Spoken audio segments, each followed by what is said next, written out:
जय शिवराय मित्रांनो, स्वागत आहे तुमचं आमच्या यूट्यूब चॅनलवर।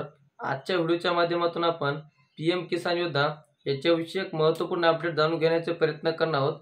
तुम्ही जर पाहिलेच असेल, या योजनेला चालू होऊन जवळपास आज 6 वर्ष झाली आहेत आणि याच्यामध्ये अद्याप देखील कोणत्याही प्रकारच्या मानधनामध्ये वाढ झालेली नाही, हे आपण पाहिले आहे। आता जर पाहायला गेलं तर 2019 ते 2024 म्हणजे 6 वर्ष उलटून देखील याच्यामध्ये कोणतेही बदल करण्यात आलेले नाहीत।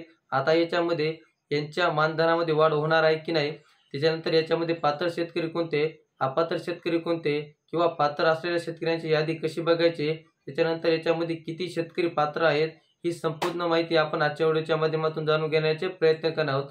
चला तर मित्रांनो, व्हिडिओला सुरुवात करूया। तर शेतकरी मित्रांनो, आता केंद्राचं अर्थसंकल्पीय अधिवेशन भरणार आहे। केंद्रीय अर्थमंत्री निर्मला सीतारामन यांच्या माध्यमातून आता या योजनेमध्ये मोठे बदल करण्यात येणार आहेत। याच्यामध्ये जर पाहायला गेलं तर जे काही वर्षाला 6,000 रुपये देणारी महत्त्वपूर्ण योजना म्हणजे पीएम किसान योजना, या योजनेच्या रकमेमध्ये वाढ होणार आहे, अशा प्रकारची माहिती त्यांच्या माध्यमातून सर्व शेतकऱ्यांना दिलेली आहे। आता नेमकी ही वाढ किती होणार आहे, त्यानंतर कधी होणार आहे, हे सुद्धा या ठिकाणी बघण्यासारखं आहे। आणि याच्यानंतर याच्यामध्ये पात्र शेतकरी किती आहेत, तर एकूण जर याचा विचार करायला गेला तर जवळपास 1,10,00,000 एवढे शेतकरी याच्यामध्ये पात्र आहेत। त्याच्यानंतर अपात्र शेतकरी पण आहेत। आता नेमके अपात्र शेतकरी ते का आहेत आणि त्याच्यानंतर या शेतकऱ्यांना पात्र होण्यासाठी काय करावे लागेल, हे आपण बघा। आता याच्यासाठी तुम्हाला सर्वप्रथम तुमच्या क्रोम ब्राउझरमध्ये जायचे आहे। या ठिकाणी तुम्हाला पीएम किसान स्टेटस याला क्लिक करायचं आहे।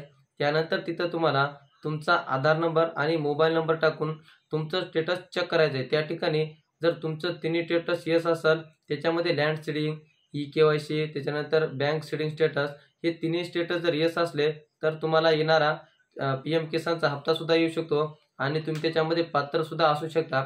आता याच्यामध्ये ज्या शेतकऱ्यांच्या ह्या तिन्ही अटी पूर्ण नाहीत तर त्यांना काय करायचं, सर्वप्रथम तुम्हाला तुमची ई-केवायसी पूर्ण करून घ्यायची आहे। ज्या शेतकऱ्यांची ई-केवायसी पूर्ण नाही त्यांना जवळच्या सीएससी सेंटरवर जायचं आहे आणि त्या ठिकाणी तुम्हाला तुमची केवायसी पूर्ण करून घ्यायची आहे। त्याच्यानंतर दुसरा पर्याय म्हणजे राहिला ते लँड सीडिंग। आता लँड सीडिंग करण्यासाठी सर्व शेतकऱ्यांना अतिशय अडचणी येत आहेत। आता नेमकी अडचणी कशा, कारण तुम्ही जर पाहिलं असेल याचं काम असतं तहसील विभागामध्ये, त्याच्यानंतर कृषी विभागामध्ये। त्या ठिकाणी जर तुम्ही पाहायला गेलं तर तुम्हाला कुठल्या प्रकारची मदत मिळत नाही, व्यवस्थित माहिती मिळत नाही, कारण कोणत्या विभागामध्ये याची कामं केली जाते हे सुद्धा तुम्हाला माहिती नसतं। त्याच्यामुळं तुम्हाला सर्वात सोपा पर्याय म्हणजे तुमच्या गावातील जे काही सरपंच असतील किंवा ग्रामसेवक असतील, तलाठी असतील, यांच्या माध्यमातून तुम्ही तुमचा प्रश्न सुधारू शकता। त्याच्यानंतर आता शेवटचं म्हणजे बँक सीडिंग स्टेटस। आता याच्यामध्ये बऱ्याच शेतकऱ्यांचं जे काय अनुदान येणार आहे ते सरळ डीबीटीच्या माध्यमातून येणार आहे।